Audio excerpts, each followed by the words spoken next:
Late man ang magandang hapon. Magandang hapon. Hello, hello, hello. Mayroon akong munting vlog ngayon. Late man, hindi ko kaagad nabuksan ang cellphone ko kasi naghahang. Nagluluto ako ngayon ng hapunan ko. Dahil ako lang mag-isa, magsasangag ako ng kanin lamig at magpiprito ako ng tilapia. Inom muna ako ng tea, bayabas. Kumuha ako ng bayabas. Ito yung bayabas. Saka sambong, 3 pirasong sambong. Tapos, iniinom ko. Ayun, nagsaing ako. Kasi baka yung bunso ko kumain. Nagsaing ako ng rice cooker. Tapos, yun naman ang piniprito ko. Nagprito ako. Dito ko ilalagay ang aking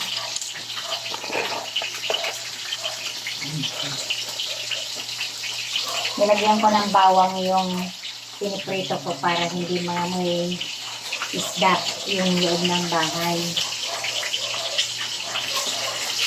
Nilagyan ko ng bawang para may twist ba. Tapos ito, saka ako magsasangag. Pwede naman yung yung bawang na nilian, ilagay ko na sa magsasangag. Kasi sayang yung kanin. Meron akong kanin na konti ito, sayang. Kaya sabi ko, isangag ko.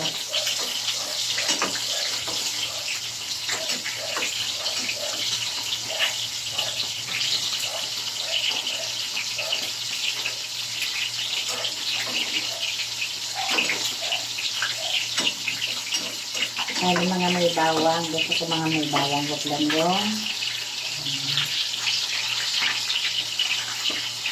yata. Inom muna ako ng aking tea. Galing ko muna ito sa lamisa. Inom muna ako ng malunggay. Ayan na. Guava tea. Hindi ako gumawa ng malunggay tea. Bayabas muna ang inano ko na may sambong at luya.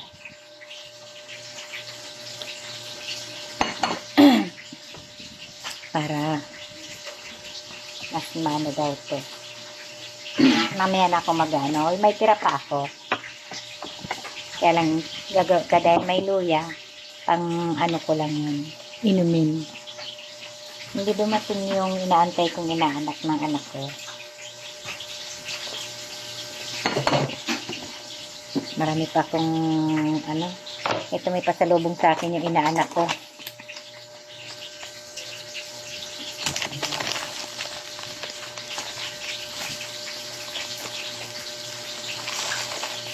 Barsilyo.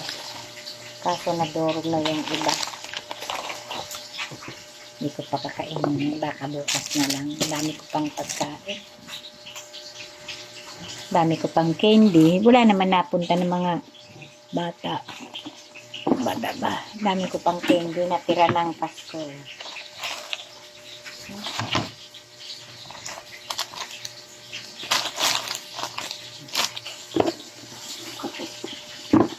Inaantay ko na bata na darating ako ng kaibigan ko. Hindi naman pumunta na. Sabi po punta ng New Year Hindi naman pumunta.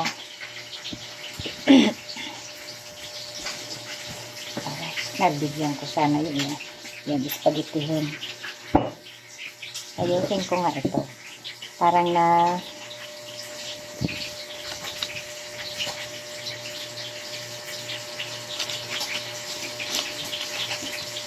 ito, nananatili ito dito sa ating lamisa. Hindi ko pinapalitan yung kasi hindi ko lang pwedeng itapon yung bigas. Kaya nandyan siya hanggang gusto ko. Kasi nandyan ang swerte ko eh. Yan. Balikturin ko na yung aking niluluto.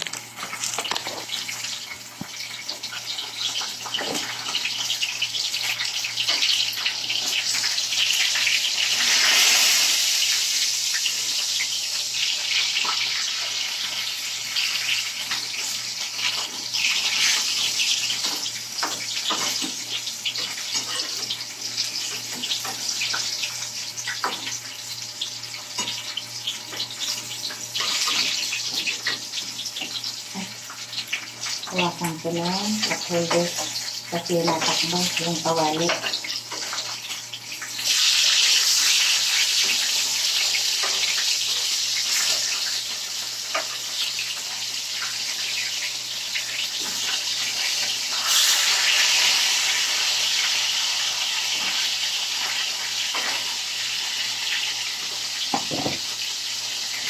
Lagyan ko na lang konting asin yung ating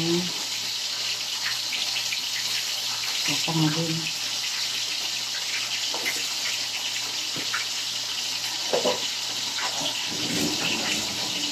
Dahil ako lang ang kakain na isa, malungkot ang buhay pag walang kasama sa lamesa.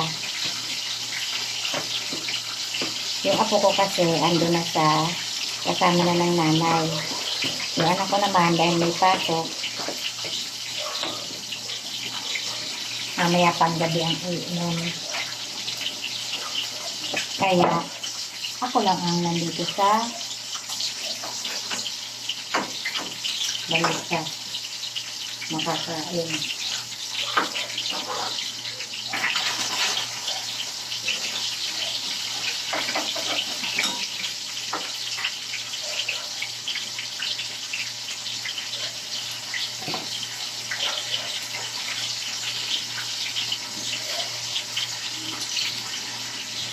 Malingkot pa. Walang kasama. Yung apo ko kasi na special andun sa tatay nila. Kasi ngayon may inayos ako sa City Hall. Tapos bukas bantay ako sa gate kasi wala kaming magbabantay sa gate. Kaya hindi mo na ang lola mag-aalaga sa ako.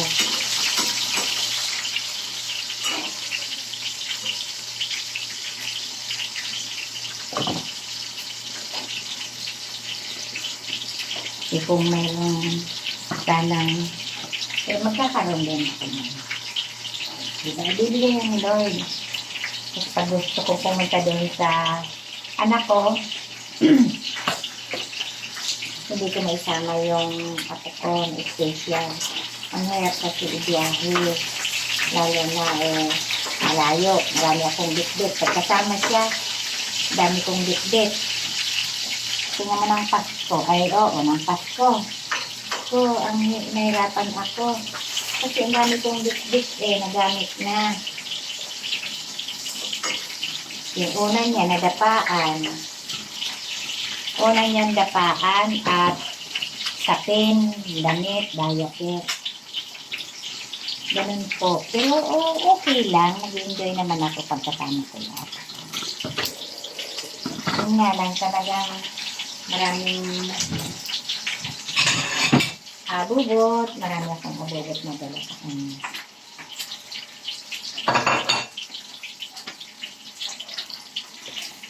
Kaya hindi pwedeng wala ka talagang sakat yan. Kasi sa dami ng bibit-bitin ng gamit niya. Gamit lang niya ang dami niya. Unan. Yung una niya, blender. Dadalhin ko pa ang blender. Pag dinadala ko yun sa kabilang sa anak kong isa, Pinadala ko, dapaan niya unan, blender, diaper, damit, mga tapin niya. Kaya hindi pwedeng ako lang mag-isa ang magdadala sa kanya. Kailangan talaga, may kasama siya.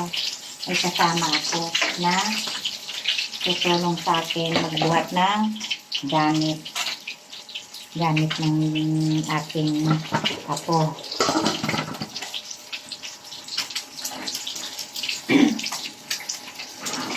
Ang Pasko, pumunta kami. Hinatid kami doon sa pamasahe. Tapos, ilan ang bag kong dala. Damit ko, damit ng isa kong apo. Tapos yung bag ng apo ko, isang malaki.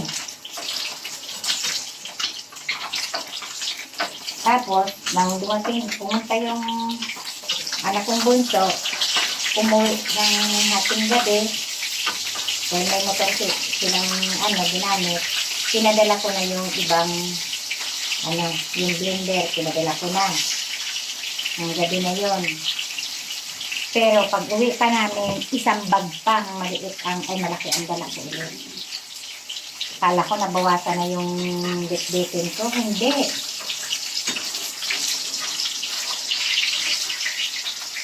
Kasi talagang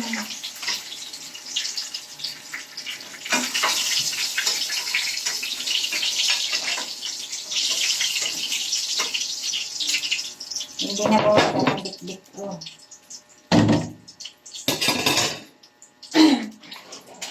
Yung malaking bag, yung SM na bag, yung malaki, puno pa yun. Mga binihisa namin ng isa kong apo.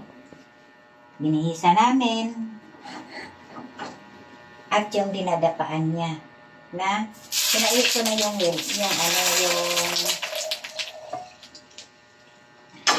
pinauwi ko na sa anak ko yung yung blender kasi umaga naman kami dito na magtatanghalian.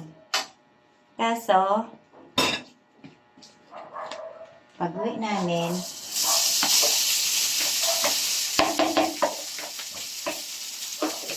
madami pa rin akong biscuit. Kasi bakit? Yung mga hinugod namin, mag-iina. At yung unan pa niya. Lalong nadagdagan yung bitbitin ko. Kala ko bawas na, sabi ng anak kong isa. Yung pangalawa, yung binasan. Mama, kala ko ba nabawasan na yung bitbit mo? Kasi pinauwi mo na kagabi. Ang pinauwi ko lang naman yung blender, saka ibang damit na labahin.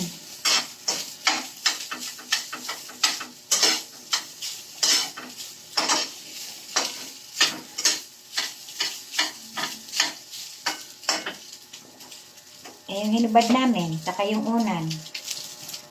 Unan ng aking apo, yung dinadapaan ng apo ko. Yun yung dala-dala pa namin.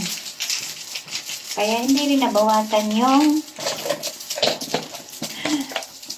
mga bit-bit kong bag para sa pag-uwi namin.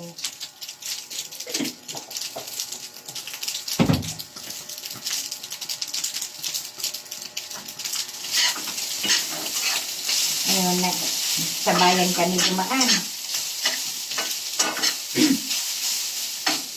Dahil pag galing doon, ang mahal ng singil sa amin. Nung hinatid kami ng taga rito, 100 lang ang bayad namin. Papunta dun sa anak ko. Nang pauwi na kami, yung mga tricycle driver doon sa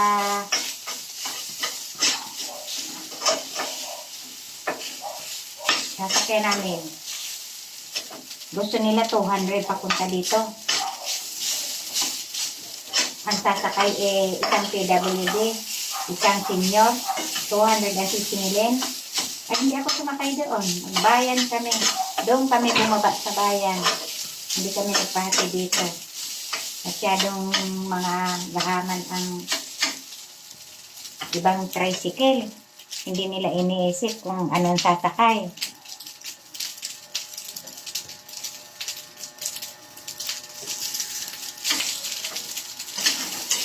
Kasi minsan, nandun kami, uuwi kami. Wala talagang maghatid sa amin. Ayaw nila ng, kahit nakita yung sasakay ako, sa yung ako kong special, hindi talaga sila pumayag na may discount. Hindi ko lang naalala na itong buong pinasa, nila, para natanggalan sila ng prangkisa o ano pa man. Mahigpit kasi sa kanila doon sa bayan ng Kansas. Ang lapit-lapit lang. Galing nga dito 100 lang ang bayad namin. Yung mula sa kanila papunta dito, gusto 200 ang bayad ko. Hindi kami sumakay. Nagbayan kami. Terminal to terminal. Ganun sa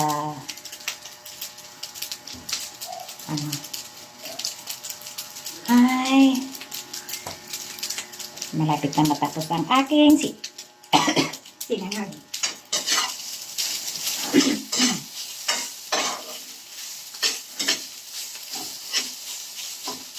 At anong oras na ba? Pwede na akong kumain. Ay, initin ko pala yun. Initin ko pala yung gulay.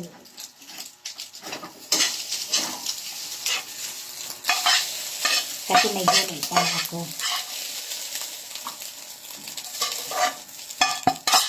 Yung kanin. Kaya ako nagsaing. Para dun sa anak ko. Kasi baka kumain siya. Kahit ang uwi nun alas 10 na. Diba baka magustuhan lang kumain.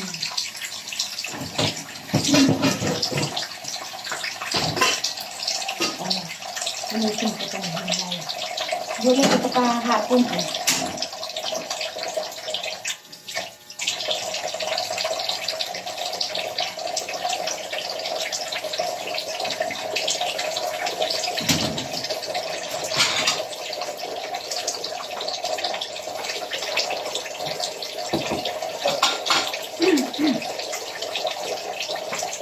Thank you.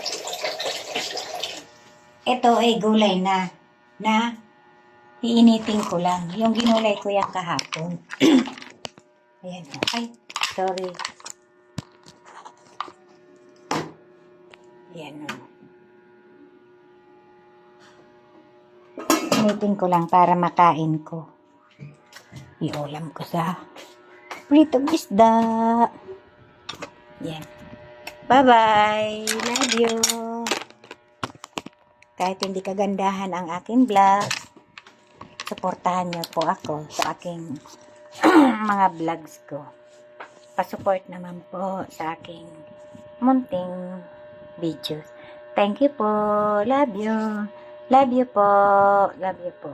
Thank you po. Salamat po.